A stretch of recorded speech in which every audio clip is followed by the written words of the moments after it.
En titre, ce soir, OCHA, l'agence onusienne de coordination des actions humanitaires, alerte sur les risques d'une crise humanitaire pour plus de 7 millions de personnes en 2024 au Mali.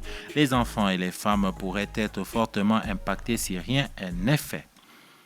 Pour la 9e fois, la nuit de l'entrepreneuriat a ouvert ses portes. La promotion des entreprises est l'un des objectifs de ce forum qui se tient jusqu'au dimanche. Enfin, dans notre grand format, nous parlerons des obstacles dans l'application de la loi 052 relative à la promotion du genre dans l'accès aux fonctions nominatives et électives au Mali. Voilà pour les titres. Le développement, c'est tout de suite. Madame, Monsieur, bonsoir et merci de nous suivre. Le comité de pilotage du dialogue intermalien pour la paix et la réconciliation nationale a été institué par décret du président de la transition datant du vendredi 26 janvier 2024. La préparation et l'organisation du dialogue intermalien, telles sont les missions du comité, l'élaboration des termes de référence, la programmation, la coordination et la supervision des différentes activités du dialogue, aussi bien à l'intérieur qu'à l'extérieur du territoire national, font également partie de ces missions. Plus de 7 millions de personnes auront besoin d'assistance humanitaire au Mali en 2024, dont 77% d'enfants et de femmes, d'après l'agence onusienne de coordination des actions humanitaires OCHA. Elle a alerté l'opinion publique en fin de semaine lors de la présentation à Bamako de son plan de réponse humanitaire 2024. Reportage de Paul Yapinguessan. Ce plan vise à sauver et préserver la dignité des personnes vulnérables dans les zones en difficulté, assurer l'accès équitable des personnes aux services sociaux de base, explique OCHA.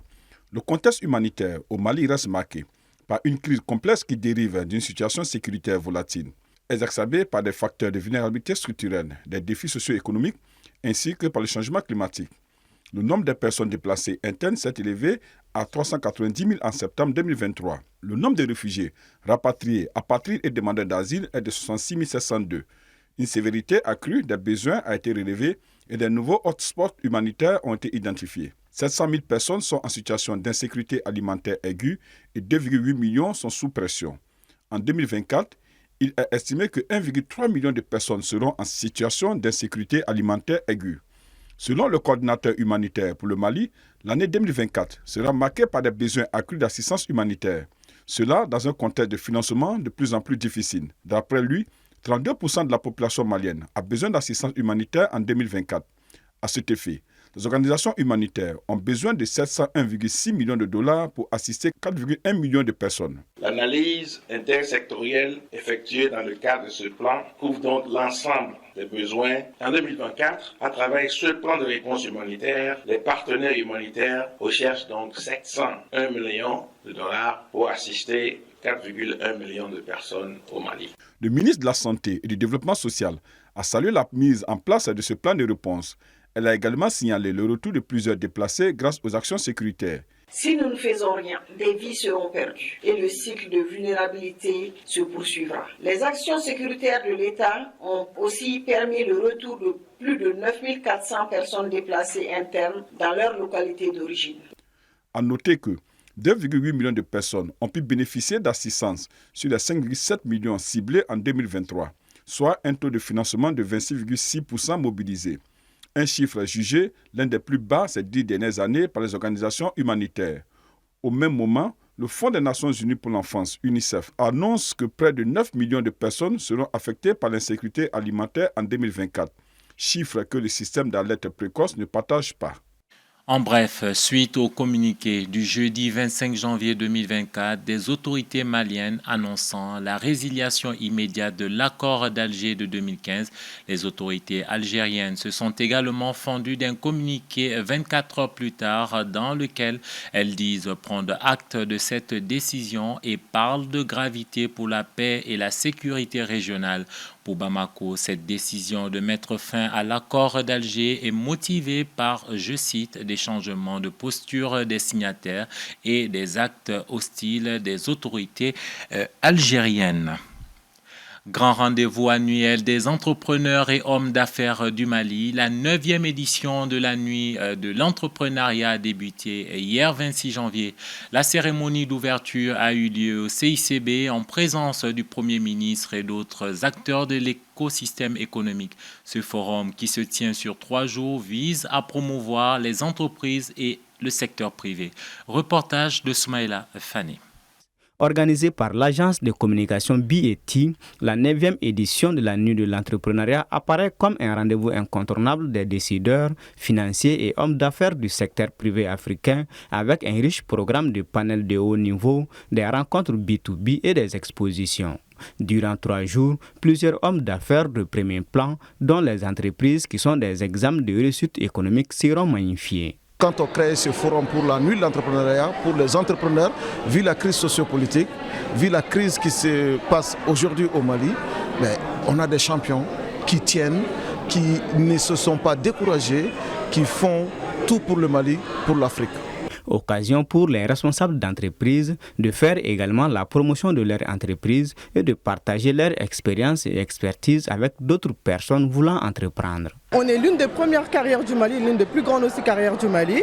Donc on produit le gravier, on fait des différentes tailles de gravier. Des graviers pour construire des maisons, pour faire des routes. Voilà. Ce forum veut le creuser qui récompense l'effort des entreprises et leur impact sur l'économie nationale. Toute chose qui fait la fierté de la chef du département de l'entrepreneuriat, vu la présence au niveau des stands des entreprises qui sont représentatives du génie malien. Et le message aujourd'hui que j'ai à leur adresser, à ces jeunes entrepreneurs, aux entrepreneurs de façon générale, c'est qu'ils aient, comme l'a dit le Premier ministre, chef du gouvernement, Dr Choguel Kokala-Maïga, d'avoir confiance en eux-mêmes, d'avoir confiance en leur génie et de porter leurs entreprises, d'être de bons porteurs, de conduire leurs projets à bon port et surtout d'être visionnaires, de voir qu'aujourd'hui leurs entreprises sont des petites entreprises, mais que demain ils pourront être des multinationales, des entreprises qui feront leur preuve dans le monde entier. Pour le Premier ministre, cette activité menée par des jeunes vise à promouvoir les entreprises du secteur privé qui sont la première source de création d'emplois et de recherche dans notre pays. Elles sont nombreuses à réclamer l'application effective de la loi 052 adoptée le 18 décembre 2015. Cette loi institue des mesures pour promouvoir le genre dans l'accès aux fonctions nominatives et électives au Mali. Ceci dit, son application est confrontée à de nombreux obstacles. Loi 052, l'application se heurte à des obstacles. C'est un grand format signé Paul Yapinguessan. Depuis 2015, l'État du Mali s'est engagé à promouvoir le genre pour l'accès des hommes et des femmes aux fonctions nominatives et électives afin d'accroître particulièrement la participation publique des femmes aux instances de prise de décision et réduire les inégalités. Même si cette loi n'appartient pas qu'aux femmes, elle s'adresse à tous les Maliens, hommes et femmes, parce qu'elle parle de l'un ou l'autre sexe. Et vous savez, le Mali a signé et ratifié presque tous les traités et accords relatifs aux droits de l'homme, et particulièrement à ceux de la femme et de l'enfant. Et notre constitution aussi prône l'égalité entre tous les fils du pays. Mais nous avons constaté que la mise en œuvre de ces dispositions en faveur de la femme traîne le pas. Alors, c'est pourquoi nous avons eu la chance et l'opportunité d'avoir cette loi 052 pour booster la participation de la femme à la vie publique. Et dans le cadre de la loi 052, les enseignements qu'on peut retenir, c'est que c'est pour la première fois, une autorité essaie d'équilibrer des inégalités qui ont subsisté pendant des décennies, voire des siècles, pour faire en sorte que, de façon officielle, les femmes soient promues à des postes de responsabilité par l'appareil étatique lui-même. Donc ça, c'est un exemple à saluer et c'est toute une première. Ce qui a motivé cette loi, c'est d'abord parti d'un constat d'inégalité non seulement entre les hommes et les femmes, et d'inégalité entre certaines couches de la société. Je fais référence aux jeunes, je fais référence aux personnes vivant avec handicap, parce que le genre est relatif à toutes ces personnes-là. Plus de 9 ans après son adoption, des résultats ont été obtenus. Et je pense qu'au niveau des postes nominatifs aussi, il y a eu des avancées. Même si ce n'est pas à hauteur de souhait. Par exemple, au niveau du gouvernement, au Mali, la représentativité des femmes n'a jamais atteint un taux de 30%. Mais nous continuons quand même la lutte, comme on dit, et nous continuons les plaidoyer pour que cela puisse être appliqué. Parce qu'une loi, elle est faite pour être appliquée et le gouvernement se doit de respecter cela. D'abord, comme avancé en 9 ans d'existence, et l'existence même de cette loi-là est une avancée. Le fait même que le Mali ait pu adopter cette loi, le Mali ait pu adopter une politique nationale de genre, et cette loi est vraiment très très importante en soi, l'existence même de la loi.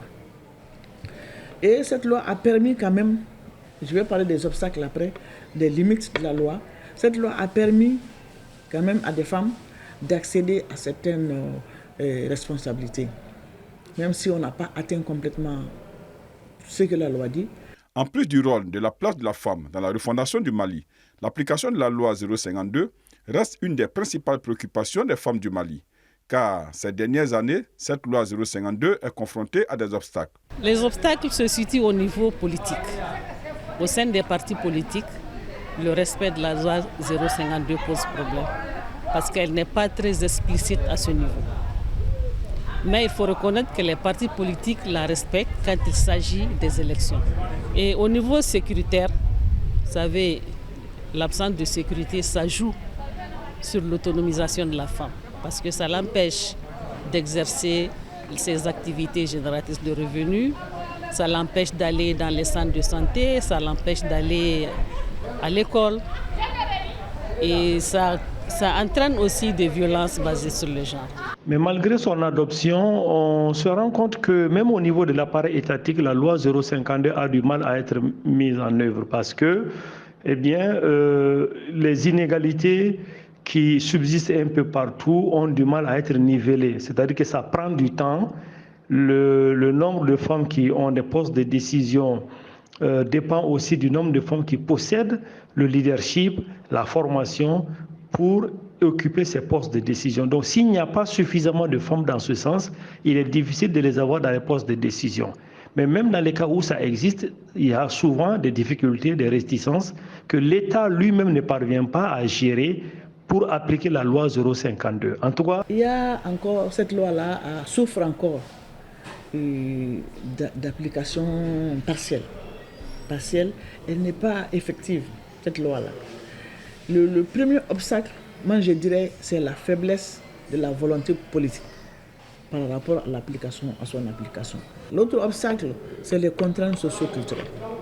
Beaucoup de Maliens n'ont pas encore compris le genre, cette notion de genre. Et il y en a qui pensent que les femmes ne devraient pas occuper certaines fonctions. Donc il y a encore des résistances socio-culturelles. Malgré le nombre important de législations et de textes nationaux et internationaux ratifiés par le Mali pour protéger les droits des femmes, la réalisation de ces droits demeure un défi, d'autant plus que la mise en application effective de la parité telle que voulue par la Convention de 1979 sur l'élimination de toutes les formes de discrimination à l'égard des femmes tarde à se concrétiser. Football avant de nous quitter. Au terme du premier tour de la CAN 2023, 6 sélections parmi lesquelles le pays hôte, la Côte d'Ivoire, se sont officiellement séparées de leur entraîneur.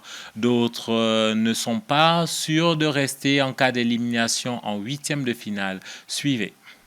Entre démission et limogeage, la dernière journée des phases de poule de la CAN 2023 aura été de tout repos pour certains sélectionneurs. 6 d'entre eux ont été contraints de quitter leur poste après la phase de groupe ou à la suite de l'élimination de leur équipe. Tom Saintfiet, sélectionneur de la Gambie. Juste après le match de la 3e journée contre le Cameroun, le sélectionneur gambien a lui-même annoncé sa démission. C'était au cours de la conférence de presse. Il dit, je cite, « C'est le moment de partir pour moi. C'était un match fantastique, mes joueurs sont mes héros et je serai toujours gambien. » Fin de citation.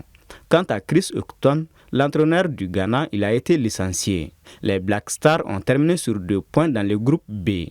En plus de cela, la fédération a également décidé de dissoudre toute l'équipe technique des Black Stars. Le sélectionneur de la Tanzanie, Adel Amrouche, il a été aussi démis de ses fonctions après avoir écopé d'une suspension de 8 matchs de la part de la CAF. Cette suspension fait suite à ses propos à l'encontre de la Fédération marocaine de football après leur rencontre dans le groupe F lors de cette même CAN. Djalel Kadri, sélectionneur de la Tunisie, lui aussi a été remercié mercredi au terme du match nul entre la Tunisie et la Namibie. Le désormais ex-sélectionneur des Aigles du Carthage quitte son poste après avoir échoué à qualifier la Tunisie pour les 8e de finale. Du côté de l'Algérie, le coach Jamel Belmadi n'a alors pas survécu à la 2e élimination du sud de son équipe en Coupe d'Afrique des Nations. Jean-Luc Gasset, sélectionneur du pays hôte, la Côte d'Ivoire, après avoir frôlé l'élimination de la phase de poule, la Fédération ivoirienne de football a décidé de se séparer du sélectionneur français pour un résultat insuffisant. Il est remplacé par l'ancien international ivoirien Emers Faye en attendant l'ouverture d'une procédure de recrutement du nouveau sélectionneur.